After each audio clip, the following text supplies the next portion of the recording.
20 साल बाद आप देखें कितने सेंसिटिव हैं वो लोग कि जिन पे इल्ज़ामात लगते हैं।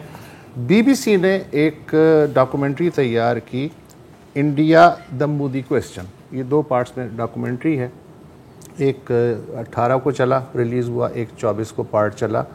और उसमें जब ये चीफ मिनिस्टर थे तो उनके दौर में ये नतीजा अखज़ करने की कोशिश की गई बरतानवी खुफिया रिपोर्टों की रोशनी में। उस ज़माने में टोनी ब्लेयर वज़ीर आज़म थे और जैक स्ट्रॉ जो हैं वज़ीर ख़ारजा थे, कि बरतानवी खुफिया रिपोर्टों के मुताबिक मोदी जो है वो बराह रास्त ये जो भी था सिलसिला उसमें एक फ़रीक़ के तौर पे हमें नज़र आते हैं।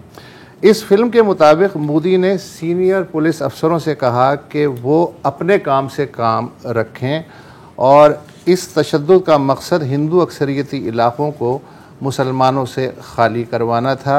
रियासत अगर दूसरी तरफ मुँह करके ना खड़ी होती तो इतने बड़े पैमाने पे फसादात नामुमकिन थे।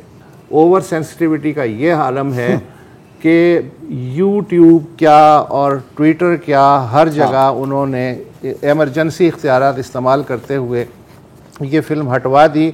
लेकिन आपको पता है कि JNU शरारती लौंडों का गढ़ है, वो कहाँ बाज आते हैं।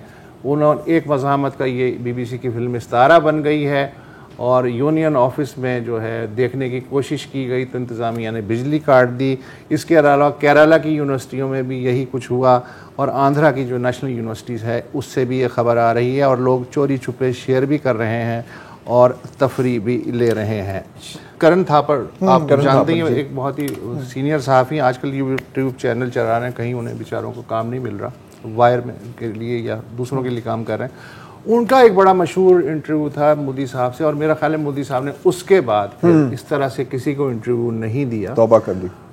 उन्होंने सिर्फ इतना सा सवाल किया था कि भाई आप अपना इमेज जो है, आप पे बार बार ये इल्ज़ाम लगता है, तो आप एक दफ़ा दुख का इजहार कर दें कि यार जो कुछ हुआ बुरा हुआ। वो दिन और आज का दिन इस बदतमीज़ मीडिया से नरेंद्र मोदी हमेशा दूर रहे। आज तक एक प्रेस कॉन्फ्रेंस बसंती कि कौन किस वक्त क्या सवाल कर ले।